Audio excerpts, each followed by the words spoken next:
até tento fugir dos estereótipos de ser apenas uma garota, mas aí chega o fim do mês e eu estou anotando meus favoritos de janeiro com uma canetinha rosa no meu planner.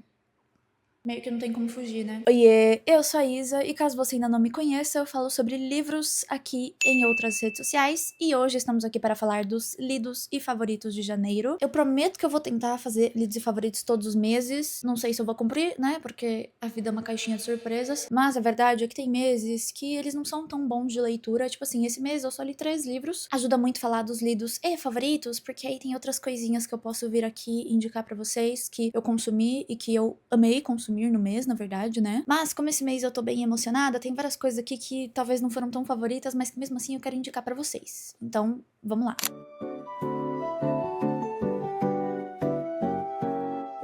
Começando com as leituras, o último livro que eu li em janeiro foi Desculpas, Peônias e Outras Coisinhas, que tem essa capa linda e maravilhosa. Eu tava lendo ele em live no chat da Twitch e todo mundo ficou, tipo, obcecado por essa capa, com razão. É meu primeiro livro da editora Sambi, é uma editora nacional que publica livros que eram fanfics de K-pop, a maioria, pelo que eu sei. E esse livro aqui vai contar a história do Lucas e do Jaewon. E os dois vivem em pé de guerra, eles vivem arrumando picuinha um com o outro. A faculdade inteira sabe que eles vivem uma baita de uma dinâmica de gato e rato, principalmente porque eles têm personalidades totalmente opostas e eles vivem se provocando graças a isso. O Lucas é um verdadeiro raio de sol, ele faz artes, ele é pintor, ele ama provocar o Jaewon e fazer piadinhas e deixar ele desconfortável, e ele é tipo um espírito livre, assim, que vai vagando pela faculdade. Já o Jaewon, ele é todo controlador, ele gosta das coisas do jeitinho dele, no tempo dele. Até que chega um dia que essas brigas e provocações tomam proporções absurdas e o Lucas acaba caindo da escada, ele rola a escada abaixo quando ele tá brigando com o Jaewon. O Jaewon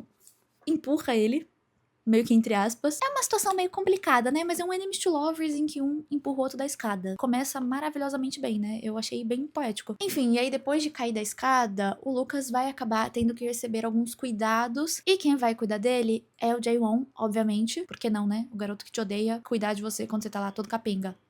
Esse livro aqui eu dei 4 estrelas pra ele, eu amei, eu acho que ele é tão curtinho que talvez se ele fosse um pouquinho maior e eu me envolvesse mais com os personagens, eu até teria dado uma nota maior, porque ele é de fato um romance muito gostoso, muito leve, mas também ele levanta algumas questões legais ali, principalmente os problemas de controle do Jaewon, né, que é um dos protagonistas. Então é muito interessante de se ler e realmente é uma leitura assim, leve, curtíssima, um romance clichê perfeito pra quando você tá precisando disso. E ele está disponível no Ku, lá no Kingdom Limited, então fica aqui a indicação. O outro livro que eu li em janeiro foi Os Maiores Sucessos das Irmãs Griffin, e esse aqui me pegou de surpresa, horrores, tá bom? Eu confesso que eu não tava dando muito pra essa capa. Tipo, a primeira vez que eu olhei ela, eu falei, mas às vezes são os menores frascos que escondem os melhores perfumes. Tem alguma frase que é assim, né? Sei lá. O que importa é que não julgue um livro pela capa, porque esse livro aqui, ele tem uma profundidade que eu não estava esperando encontrar. Pra mim, ele é perfeito pra quem amou Daisy Jones and the Six, porque aqui a gente vai conhecer a história de duas irmãs que vão acabar formando uma banda juntas. A Zoe, que é a irmã mais velha, ela é, tipo, muito bonita, ela tem uma beleza bem padrão, ela é magra, não sei o que, ela é popular, só que ela não tem tanto talento musical. Já a Cassie, a irmã dela, ela é um prodígio da música, ela nasceu com um talento musical, assim, absurdo, mas a vida toda ela nunca se encaixou e ela nunca se sentiu realmente pertencente aos lugares e principalmente ela não sabia lidar com o mundo tão bem quanto a irmã dela lidava, e isso só piorava com o fato de que as pessoas tratavam ela absurdamente mal, porque desde pequena ela foi uma garota gorda, e aí elas vão acabar montando essa banda, indo rumo ao sucesso, e vai contar toda a ascensão da banda e como que as coisas começam a dar certo pra elas, e nisso das coisas começarem a dar certo, vão entrando outros membros da banda, né, entre eles o Russell, que é o guitarrista e que também é compositor, então ele vai compor várias músicas junto com a Cassie, e a Zoe vai acabar se sentindo um pouco de fora de toda essa situação. Então o que que ela faz? Ela acaba entrando num relacionamento com o Russell, e é aí que a gente tem um triângulo amoroso. Eu já deixo avisado, porque às vezes a galera fica, meu Deus, triângulo amoroso, odeio triângulo amoroso. Pra mim é muito bom, pra mim é babado forte, mas se você realmente não gosta de triângulo amoroso, então talvez você não vai gostar dele, mas pra mim foi incrível, principalmente porque tinha o triângulo amoroso entre eles ali, mas a música e, sei lá, a arte, o sucesso eram praticamente pontas extras ali do triângulo. Aí no caso deixa de ser um triângulo, né? Mas enfim, deu pra entender. E é por isso que a relação dos três vai se tornar muito complicada, tanto porque eles têm sentimentos muito intensos, seja amor, ódio, inveja. E é óbvio que tudo isso vai ressoar na trajetória da banda. E eu digo que esse é um livro que tinha uma profundidade que eu não esperava, porque além dele trazer toda essa versão do sucesso, da formação de uma banda, a profundidade dos sentimentos dos personagens, a gente tem diversos tópicos sendo abordados, principalmente em relação a Cassie, que acabou sendo a minha personagem favorita do livro. Eu me apeguei muito, muito, muito, muito a ela. Pra mim, esse livro é cheio de gente filha da puta. Agora, a Cassie, ela conquistou, tipo, demais o meu coração. Então, a gente tinha vários pontos sendo abordados a respeito das inseguranças dela em relação à aparência dela. Porém, o amor dela pela arte em contraponto a isso, sabe? Porque era uma coisa muito intensa pra ela, ela realmente gostava muito de fazer música, ela odiava estar nos palcos, mas ela também fazia aquilo pela irmã dela. Então a gente também tem uma profundidade imensa, assim, na relação entre irmãs. Tem momentos intensos ali, né? Eu tô tentando o meu melhor, tô lutando pela minha vida aqui pra não dar spoiler, porque esse livro tem plots absurdos, então é bem interessante que vocês leiam sem saber muito sobre eles, né? Mas enfim, o que importa é que é um livro muito sobre música, sobre amor, sobre uma relação entre duas irmãs, né? O impacto que a vida pública e que a indústria da música tem nas mulheres, né? Nos corpos femininos, como que a indústria trata eles, porque trata eles muito mal, seja pra uma garota gorda como a Cassie, que não é boa o suficiente pra estar no destaque ali no palco, ou pra Zoe, que é uma garota que acaba tendo que usar a beleza como uma moeda de troca dentro desse cenário da indústria musical. Então são vários tópicos muito interessantes que são abordados nesse livro, eu realmente gostei muito. Eu postei lá na rede dos stories que eu acho que esse livro é 100% Silver Springs Core, do Fleetwood Mac, principalmente se for sobre a relação entre duas irmãs ali, tipo, se a música não fosse sobre amor romântico, mas sim sobre essa relação entre duas irmãs e sobre como uma assombrou a narrativa da outra, assim, absurdamente. Se você gosta dessa vibe, e se você gosta de Daisy Jones and the Six, que nem eu falei, eu recomendo demais esse livro. Bom, e o primeiro livro que eu li em 2026 foi este querido, esse tijolo, que é A Vontade de Muitos. Eu vou parar de segurar ele porque dói meu pulso, tá bom? Então eu vou deixar ele bem bonitinho aqui no meu colo. Enfim, esse livro é uma fantasia inspirada no Império Romano. Eu não vou dar muitos detalhes sobre a sinopse desse livro. Primeiro, porque ela é muito complicada de explicar. Ai, Capítulos, mas você amou o livro e você não sabe nem explicar sobre o que ele fala. Bem isso aí mesmo. E também porque tem um vlog aqui no canal. Nesse vlog eu também falo bastante sobre A Vontade de Muitos. É meio que um vlog de leitura também. Então se você quiser saber mais sobre a história, tem tudo lá no vlog. Mas o que importa é como eu me senti lendo esse livro. Eu me senti assim absolutamente bem, porque ele é 100% o tipo de fantasia que eu amo ler. Já falei aqui várias vezes que, pra mim, o melhor tipo de fantasia é aquela que, na verdade, fala um pouco sobre a realidade, o que é um pouco um paradoxo, né? Porque normalmente a gente lê fantasia pra fugir da realidade. Mas eu gosto de ler fantasia que tá criticando alguma coisa da realidade. Eu até gosto de ler, tipo, romantasia e coisas assim, mas essas fantasias que tem algum pano de fundo histórico ou social, que nem Guerra da Papoula, Viúva de Ferro, que mais? Me fugiu a mente todas agora. A Vontade de Muitos, né? A própria querida aqui que eu estou falando. E esse livro, que nem eu falei, a gente tem não só essa inspiração, né, na história do Império Romano. É claramente uma inspiração muito estética pra esse livro. Esse livro tem uma estética muito Império Romano, assim, e tal. Em alguns momentos me incomodou, em alguns momentos me incomodou. Porque eu ficava lembrando daquele negócio que virou até trend um tempo, que era, tipo assim, falando que os homens tinham alguma hiperfixação, assim, insana com o Império Romano. E aí esse livro é escrito por um homem, protagonizado por um homem, e fala sobre o Império Romano. Em alguns momentos eu fiquei, meu Deus, tá muito másculo isso aqui, não sei. Tô sentindo uma energia masculina que eu não gosto muito. Eu que normalmente só leio livros escritos por mulheres, salvo algumas exceções, fiquei meio assim, porém, o James Islington, que é o autor desse livro aqui, no fundo eu senti ele um querido. Fonte, voz da minha cabeça, senti pela escrita dele, porque eu não conheço ele, né? Mas eu confio no meu julgamento. E também é uma história que ela não aborda tanto só as dores do homem como indivíduo. Ela aborda dores coletivamente. É um livro que meio que vai usar toda essa ambientação fantasiosa para falar muito sobre meritocracia, sobre como alguns povos, alguns impérios se impõem em cima de outros e qual que é o impacto disso na vida das pessoas. É uma história que no geral fala muito sobre isso, apesar de ter toda essa questão, ai, protagonista homem, Império Romano, blá blá blá blá. Por isso que me agradou muito, me agradou assim bastante. bastante. Também pelo fato de que é uma história que tem várias pontas, assim, ela meio que é um quebra-cabeça que vai se formando conforme você vai lendo, e tem muitas informações nesse livro. Se você gosta de fantasia com muita informação, você vai amar. Se você odeia, você com certeza vai odiar. Porque as primeiras 100 páginas desse livro aqui, elas são assim... Eu li 100 páginas e eu não entendi o que tava acontecendo. Tem gente que odeia isso. Tem gente que fala, tipo, puta que pariu, li 100 páginas do livro e não me prendeu. Eu vou embora, né? Vou catar minhas coisas e vou pra casa. Eu sou o contrário. Quando eu tô lendo livro de fantasia, pelo menos. Na verdade, fantasia sempre me prende nas 100 primeiras páginas. Mas às vezes, não necessariamente o fato de eu estar presa significa que eu estou entendendo. E agora, eu vou parar de falar desse livro porque eu começo a me embananar falando dele. Eu fiquei assim, tentando falar a sinopse dele no vlog. Então, apenas é um livro que eu vou ter que passar a energia pra vocês. Tipo assim, confiem em mim e é isso. Gente, aconteceu um negócio engraçado. Eu esqueci de uma das minhas leituras de janeiro, quando eu tava gravando esse vídeo. Eu esqueci de falar de Haters do Amor, da Catherine Center, que é autora de Roteiristas do Amor. Eu adorei esse livro, eu não sei por que eu esqueci dele. É um mistério, realmente. Eu estou literalmente aqui, ó, editando esse vídeo e eu só esqueci dele.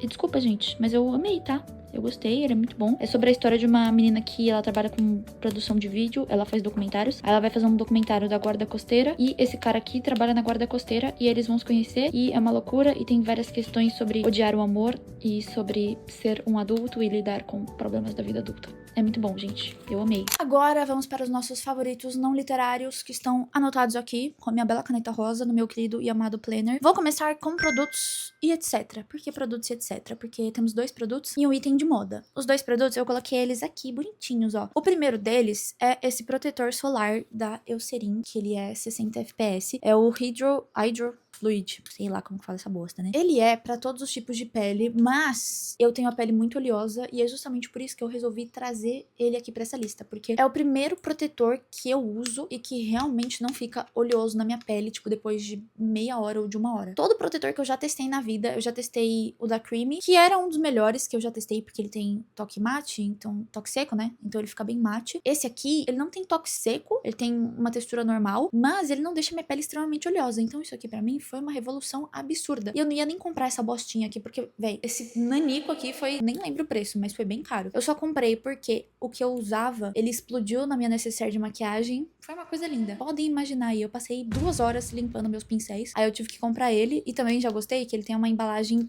firme. Porque, tipo assim, o outro meu era um da Neutrogena. Ele literalmente explodiu.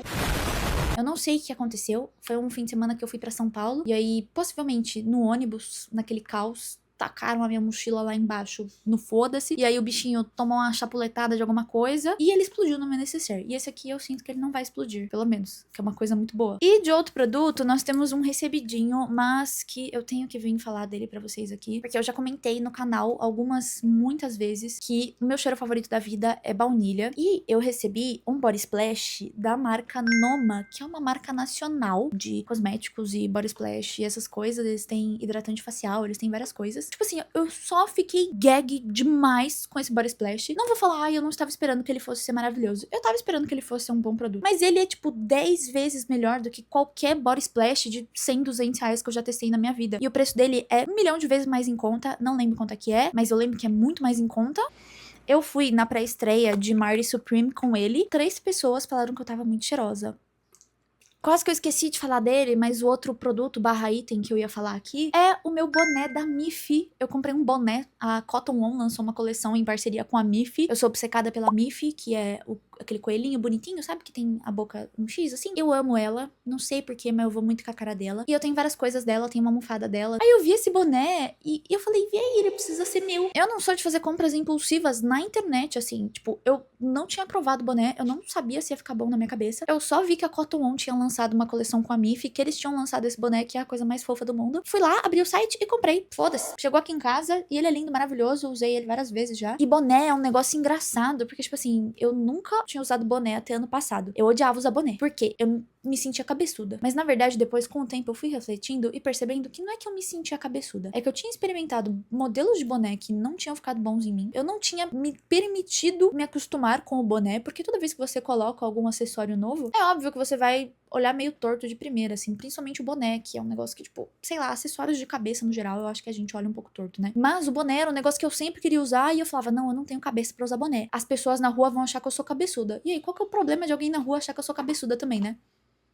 Vou fazer o quê? Vou dar uma cabeçada nela, né, no máximo. Enfim, comprei meu bonezinho da Miffy na Cotton On. Muita gente perguntou de onde ele era, por isso que eu estou colocando ele aqui nessa lista de favoritos também, porque eu usei o querido mês inteiro, né, então ele merece estar aqui. O próximo item da nossa lista são filmes, e eu já vou começar falando de um filme que não foi favorito, mas que eu acabei de falar dele, né, Marty Supreme, que é o filme novo do Timothée Chalamet. Vocês viram aí no vlog da CCXP que eu fui no evento ver o Timothée Chalamet pessoalmente, e nesse evento aí eu tinha assistido os 30 primeiros minutos de Marty Supreme, e eu achei assim, surreal de bom, eu tava amando muito. Aí quando eu fui na pré-estreia e assisti o resto do filme, eu passei o filme todo pensando, mano, que porra foi essa, véi? Eu acabei gostando, por incrível que pareça. Gente, começou uma chuva insanamente absurda. E assim, não é que eu tenha achado um filme ruim, de longe eu não achei um filme ruim, eu achei um filme muito legal, muito interessante. É um filme que quebrou todas as minhas expectativas, tipo assim, os 30 minutos iniciais ali do filme, eles são muito diferentes do resto do filme, e isso eu acho muito interessante, mas eu tenho algumas ressalvas, e tipo assim, claramente o personagem principal, ele não é feito para ser um herói, ou um personagem principal minimamente gostável. Na verdade, se você gostou do personagem principal desse filme, eu vou achar meio preocupante, confesso. Só que é um filme que tá tendo muito burburinho a respeito dele, principalmente temporada de premiação, Oscar, logo mais e não sei o quê. Então eu achei legal falar, né, o que eu achei dele. Não amei, mas achei um filme interessante. Agora, eu assisti outros 2 filmes em janeiro que viraram favoritos da vida. Um deles está na Netflix, acho que a maioria de vocês aqui assistiu, que é De Férias com Você, a adaptação do livro da Emily Henry. Gente, eu adorei De Férias com Você. Eu acho que o que mais ajudou eu ter gostado desse filme é o fato de que eu não lembro porra nenhuma do livro. Faz muito tempo que eu li De Férias com Você. Ele não é meu favorito da Emily Henry, mas também não é um dos que eu menos gosto. Eu gosto bastante desse livro, só que eu não lembro de muitos detalhes. E aí, todos os detalhes que a galera acabou se incomodando bastante, que foram alterados ali, né, na adaptação, pra mim não fez diferença nenhuma, porque eu não me lembro. Então, como adaptação, talvez, usando meu senso crítico um pouco aqui, pode ser que realmente não seja uma adaptação perfeita, mudou muitas coisas do livro, pelo que eu me lembre, mas de resto, eu realmente não lembrava de nada. Então foi uma experiência de estar assistindo uma comédia romântica pela primeira vez, conhecendo uma história pela primeira vez. Então pra mim foi lindo e maravilhoso. Pode ser que eu também tenha ficado um pouco favorável a esse filme, porque eu sou meio obcecada pelo Tom Blyth.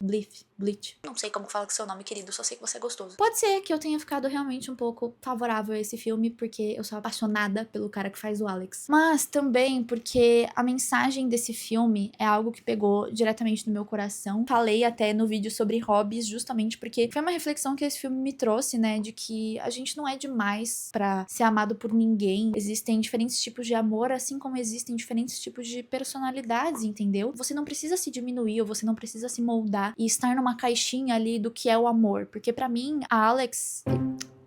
o Alex e a Pop nunca tiveram a coragem de enfrentar um relacionamento ou de enfrentar os sentimentos que eles tinham um pelo outro, porque eles tinham medo de que eles não iam se encaixar na caixinha um do outro. Ficou meio sugestiva essa frase, galera, vamos mudar. Eles tinham medo de que os sentimentos deles não seriam o suficiente pra superar as barreiras das diferenças entre as personalidades deles. Mas a verdade é que no fundo, o sentimento deles era tão grande, o amor que eles tinham um pelo outro era tão grande, que isso acabou não importando. E a Alex...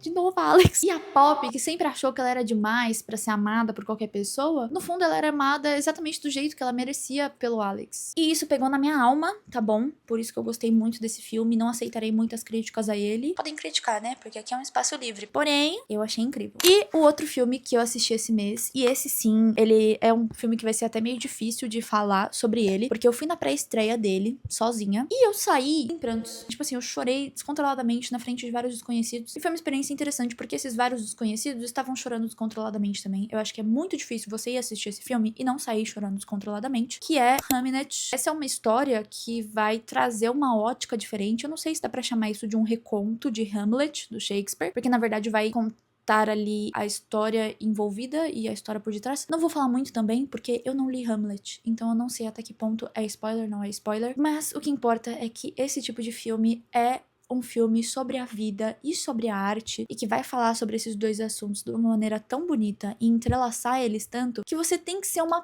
pedra Libra, você tem que ser muito insensível pra você não ficar completamente obcecado e apaixonado por essa visão que esse filme traz. E o livro deve trazer também, deve ser uma coisa linda. Eu tava vendo várias reviews depois, no meu stories começou a pipocar de gente lendo esse livro. E aí todo mundo assim também se debulhando em lágrimas, favoritando. Quando eu saí da sala de cinema, eu falei, meu Deus, eu preciso ler o livro depois de ver o filme. Agora eu já brochei um pouco, que eu já encarei a realidade, que eu tenho outros 888 milhões de livros parados na minha estante. E a adaptação é muito boa, né? Então, pra mim, já tá ótimo. E bônus, tem o Paul Mescal e ele tá muito gostoso nesse filme. Agora a gente chega na parte nerd deste vídeo, porque eu tive um dos janeiros mais nerds da minha vida, simplesmente porque essa temporada, pra anime de romance, ela está insana. Tá saindo muito anime de romance bom, e anime de romance, honestamente, é o meu ponto fraco. Eu até gosto de animes de ação e tudo mais, mas ai, romance é tão bom, né? O que é a vida sem romance? Ainda mais anime, que é aquele negócio, aquela estrutura meio que padrão, de tipo, ai, eles se conhecem, se apaixonam, aí tem um episódio que eles vão no festival, aí eles assistem os fogos de artifício, ai, dá o primeiro beijo, tudo igual, mas eu amo. A diferença é que nesse começo de ano, na verdade, temos aqui alguns animes, alguns títulos que têm estruturas bem diferentes. Vocês vão perceber pelas sinopses aqui que eles são bem distintos entre si, porém, todos eles são muito bons. Temos 3 favoritados que só saíram 4 episódios. Ah, você já favoritou? Já favoritei, velho, eu sou emocionada. Mas os 2 que eu não favoritei, o primeiro é Tamon's B-Side. Pode até ser que eu favorite ele dependendo do final do anime, né? Eu vou até falar o motivo que eu não gosto, não, tipo, me apaixonei tanto por ele, mas ele é uma comédia romântica muito divertida, porque ele vai falar sobre uma garota que ela é obcecada por um grupo, ela é obcecada por um idol em específico desse grupo, e ela trabalha numa empresa de domésticas pra sustentar a vida de fangirl dela. Essa é a parte do anime que eu mais gosto, porque ela literalmente fala o tempo todo que ela só trabalha pra sustentar a vida de fangirl dela. Só que um dia ela é chamada pra fazer um serviço justamente na casa de quem? Deste idol pelo qual ela é obcecada. Aí ela vai descobrir que ele tem uma personalidade, ele tem um lado B, por isso que é o nome do anime, é Tamon's B-Side. E esse lado B não é nada igual o lado que ele mostra pro mundo, o lado de idol dele, todo desenrolado. Na verdade, ele é um cara esquisitaço, tipo, super ansioso, super retraído, ele tem umas olheiras enormes, ele é todo coitado, fudido. E aí o Tamon, esse idol, acha que a garota vai, tipo assim, espalhar o segredo dele, que ela vai contar pro mundo todo que ele é uma farsa, ele fica desesperado. Só que na verdade ela fala, não, eu jamais farei isso com você, eu realmente sou obcecada por você e eu respeito você, até essa sua outra personalidade. E aí é super bonitinho, porque aí ela começa a ajudar ele com várias coisas, ela trata, tipo, diferente as duas personalidades, então é bem interessante essa parte também. A única parte que me incomoda um pouco desse anime é que, tipo assim, mostra realmente, ela tem uma relação muito parasocial com, né, ele, a visão de idol dele. Então eu não sei se isso é algo que vai ser desenvolvido ao longo do anime, justamente por isso que eu falei que pode ser que ele vire um favorito, porque talvez se o anime traga alguma abordagem mais madura sobre esse lado, sobre essa relação parasocial de um fã com o seu idol, eu vou achar muito interessante, eu vou achar muito legal, mas isso aí só os próximos episódios vão dizer, né? O outro que eu não favoritei é justamente porque ele é uma farofa. Eu descobri esse anime porque minha amiga Brew Readings, que também cria conteúdo literário, chegou no meu WhatsApp e mandou: você sabe que existe um anime do ENHYPEN, o grupo de K-pop? Aí eu fiz, o quê? Ela me falou que é de uma webtoon, porque a Hybe, a empresa, agora tem várias webtoons dos grupos, alguma parada assim, e fizeram um anime de um deles, que é Dark Moon, um anime sobre vampiros, em que os membros do ENHYPEN são vampiros. Não os membros do ENHYPEN em si, né, mas tem cada um personagem ali, enfim, eles são vampiros. E aí tem uma garota que ela vai acabar virando amiga desse enorme grupo de vampiros, e ela tem poderes especiais também, mas ela não é uma vampira. E aí tem lobisomens, que são inimigos deles, que são do outro colégio, e aí ela vai viver aparentemente meio que um triângulo amoroso entre um dos lobisomens, que vai se apaixonar por ela, mas ao mesmo tempo ela odeia vampiros porque um vampiro matou uma pessoa importante pra ela, e ela não sabe que eles são vampiros.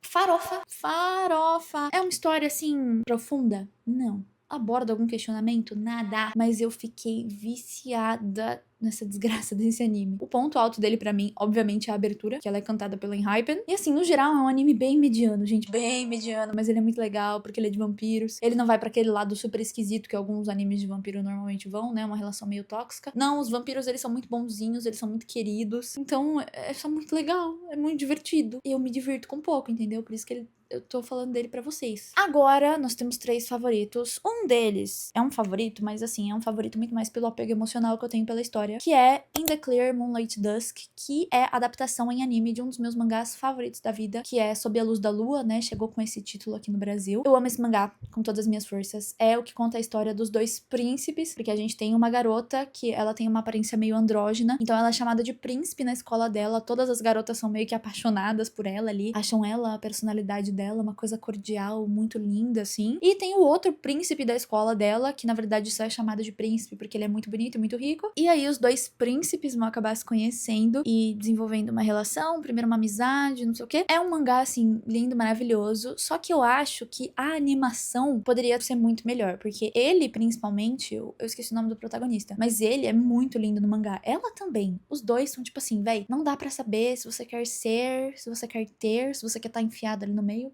Não dá pra saber. E no anime, eles não ficaram tão bonitos, o que é uma dor. Ai, você está sofridinha aí por causa de personagens que não existem, desenhos animados? Sim. Por fim, aqui, na parte nerd, nós temos as 2 maiores surpresas de anime que eu tive, assim, nessa temporada. A primeira delas é uma comédia romântica que esse aqui eu não tava dando nada. Esse aqui, pra mim, é o que ia ser uma farofa, que não ia ter nada de profundo, que não ia falar nada com nada, que ia ser só um anime engraçadinho pra eu dar risadinha. Porque a arte dele, o traço, é um anime muito colorido, então ele meio que induz você a pensar isso, né? Na verdade, é até um problema meio social, né? A gente pensar que coisas muito coloridas e muito divertidas vão ser bobas. Lacrei? Enfim, o anime que eu tô falando é You and I Are Polar Opposites. Todos esses que eu falei, eles estão disponíveis na Crunchyroll, menos o último que ele tá disponível na Netflix, tá bom? Importante detalhe que eu tinha esquecido de mencionar. Mas esse anime desse nome enorme aí, é muito difícil achar ele na Crunchyroll, você tem que, tipo, digitar o nome inteiro dele e ficar procurando, porque por algum motivo não aparece. Mas ele é uma história entre essa garota de cabelo rosa, que é uma garota, assim, que exala a personalidade, uma garota super popular, ela fala com todo mundo, ela tem vários amigos, ela é muito expansiva, muito ela, e um garoto que é totalmente o oposto dela. Ele é, tipo, super quietinho, super na dele, super foda-se o mundo. E ela acaba se apaixonando justamente por esse jeitinho dele. Porque, querendo ou não, ela é uma pessoa autêntica, ela é uma pessoa extrovertida, mas ela acaba se deixando levar pela energia do ambiente. Ela acaba, às vezes, se colocando em situações que, ela meio que não queria se colocar só pra agradar as outras pessoas. Já ele é uma pessoa que vive a autenticidade de uma maneira um pouco diferente. Ela literalmente se apaixona por ele porque ele não dá o braço a torcer pras pessoas. Se alguém falar, você é chato, ele fala, sinto muito, né, véi? E aí, ela acha que ele não está apaixonado por ela, mas coisas acontecem. E os 2 vão acabar começando a sair juntos, assim, como um casal. E, gente, é a coisa mais fofa e querida desse mundo. Porque os 2, eles vão meio que aprendendo coisas um sobre o outro, mas ao mesmo tempo eles vão aprendendo coisas sobre si próprios. Então é um anime bem coming of age, bem sobre você ter ali o seu primeiro amor e sobre você entender o que é isso na sua vida. E além de tudo, é muito engraçadinho, é muito gostoso de se assistir. Esse aqui eu realmente fico ansiosa a semana toda esperando pelo próximo episódio, sabe? Então quando eu fico muito eufórica, assim, a respeito de um anime, eu automaticamente considero ele um favorito, porque se me conquista, assim, logo de cara, é muito difícil me decepcionar. E é maravilhoso, porque esse anime aqui não é nada lento. Pra quem tem pavor de anime de romance, que é mais dando ré do que indo pra frente, sabe? Os personagens demoram pra falar sobre seus sentimentos, pra admitir seus sentimentos, pra ter qualquer mínima interação. Se você não gosta de anime assim, você vai amar esse, porque, que nem eu falei, ele é muito engraçadinho, muito leve, mas os personagens, eles estão envolvidos no processo, entendeu? Então, eles vão atrás, eles falam sobre seus sentimentos, eles são muito maduros ali pra idade deles, ao mesmo tempo que eles estão, tipo, num terreno desconhecido, então é engraçadinho por conta disso, sabe? Ver eles tentando aprender a lidar com esses sentimentos e com esse relacionamento novo é uma gracinha. Eu fiquei muito apaixonada por esse anime, de verdade, eu recomendo demais. E por fim, o último anime é um anime que vocês me recomendaram. Quando eu postei que eu tava assistindo You and I Are Polar Opposites lá na rede social ao lado, todo mundo falou, capítulo, você precisa assistir pelo Prisma do Amor, que tá na Netflix. Eu assisti, eu chorei, eu achei que eu ia explodir de tristeza em um certo momento. Foi uma montanha-russa de emoções, então é óbvio que esse anime virou um dos meus favoritos da vida. E esse aqui já é um anime um pouquinho mais sério, e ele também, ele foca no romance, né? Ele é um anime de romance, mas ele vai trazer muito também sobre os dilemas e medos e anseios de ser um jovem adulto, principalmente um jovem adulto ali no mundo da arte, porque todos os personagens desse anime, eles estudam em uma academia de artes ali, né? Então, ou eles fazem pinturas a óleo, ou eles fazem esculturas, ou sei lá o que mais. Todos eles são artistas, então é óbvio que a gente tem um anime que tem uma visão diferente sobre a vida, porque ela envolve muito a arte. Pra mim, tudo que envolve arte já vale a pena, né? Então é óbvio que eu indico muito esse anime. Mas esse aqui realmente, ele tem um olhar muito bonito, muito sensível sobre a vida, sobre o que é ser um jovem nessa fase, você ter que lidar com o início das suas responsabilidades, ao mesmo tempo que é o início dos seus medos, das suas inseguranças quanto ao futuro. É uma fase que você tem que decidir muitas coisas importantes e é óbvio que isso acaba se tornando um caos. E, paralelamente, também, né, muitos sentimentos vão se desenvolvendo, tanto a amizade muito forte entre eles, é um found family lindo demais, quanto os sentimentos românticos. A protagonista desse anime é uma garota japonesa que vai pra Inglaterra pra estudar arte nessa academia, e o cara, o Kit, é tipo um típico cidadão inglês ali, que esconde seus segredos e por trás dessa capa de artista maluco que ele tem, né, de cara que só liga pra arte, existe muita profundidade, assim como existe muita profundidade nela, que é uma garota que é muito determinada e, tipo, não desiste do que ela quer, em hipótese alguma. É uma dinâmica muito linda esse casal, o anime como um todo, assim, é algo muito bonito. Então, pra você que gosta de animes bonitos e que trazem alguma reflexão sobre a vida, eu indico muito esse aqui. Bom, gente, estamos acabando os nossos favoritos do mês. Vou falar rapidinho só sobre as músicas que eu mais escutei esse mês, porque janeiro foi um mês bem emo. A segunda que eu mais escutei foi Follow You, do Bring Me The Horizon. Eu amo essa música. Mas a primeira é uma música nova que eu descobri. E, tipo assim, eu já conhecia a banda, mas eu nunca tinha escutado nada deles. E aí eu escutei essa música e eu fiquei obcecada, que é If You Can't Hang, do Sleeping With Sirens. Recomendo muito essa música, ela é maravilhosa. Apesar das músicas mais escutadas terem sido emo, o artista mais escutado, obviamente, foi o Coisa Ruim, porque o Coisa Ruim voltou. Gente, quando saiu esse anúncio desse álbum e dessa tour do BTS e que eles vão vir pro Brasil, eu pirei. Acho que já tem um mês que eu não consigo pensar em outra coisa, que eu não consigo pensar nesses 7 coreanos que mudaram a minha vida, e agora eles estão prestes a acabar com a minha vida em 2026, porque eu estou ficando louca, e se eu não conseguir esse ingresso eu vou ficar mais louca ainda, e eu não sei o que eu vou fazer da minha vida. Mas enfim, eu escutei bastante BTS esse mês. E por fim, a última menção musical que eu tenho a fazer é um lançamento que foi Aperture, do Harry Styles. Gente, a primeira vez que eu escutei essa música, eu odiei, eu não entendi a vibe. A segunda vez que eu escutei ela, era tipo assim, quase 2 da manhã, eu estava sozinha no meu quarto editando meus vídeos com meus pensamentos. Tava aquele frio gelado da madrugada, e aí a minha opinião mudou totalmente sobre essa música. Eu acho incrível como a música, a arte, ela depende muito também de nós mesmos e, tipo assim, das experiências que a gente vive em relação a elas. Porque a primeira vez que eu escutei essa música, eu acho que eu tava no ônibus indo pra São Paulo. Porra, achei uma bosta, porque eu tava ali num ambiente meio, né, não era o ideal. Mas depois, com, sei lá, toda aquela ambientação, a música me fez sentir coisas que eu não tinha sentido da primeira vez que eu escutei ela. E desde então, eu estou obcecada por essa música. Tô cada vez mais ansiosa pro show do Harry, porque esse, pelo menos, eu já consegui ingresso. Eu vou no dia 24, estou muito feliz. E eu realmente acho que essa música não é pra todo mundo, mas ela funcionou muito pra mim. Eu achei, assim, bem diferente e bateu muito aqui, ó, minha vibe. Enfim, esses foram todos os meus favoritinhos de janeiro e os meus lidos, meus assistidos. Espero que vocês tenham gostado deste vídeo. Me contem aí também o que vocês leram, o que vocês favoritaram agora no mês de janeiro. Estou sempre aberta a recomendações, porque que nem pelo prisma do amor, vocês me convenceram e mudou a minha vida. Acabou com a minha vida, na verdade, né? Porque eu me debulhei em lágrimas, mas tudo bem, eu supero. Enfim, espero que vocês tenham gostado do vídeo. Um beijão e até o próximo.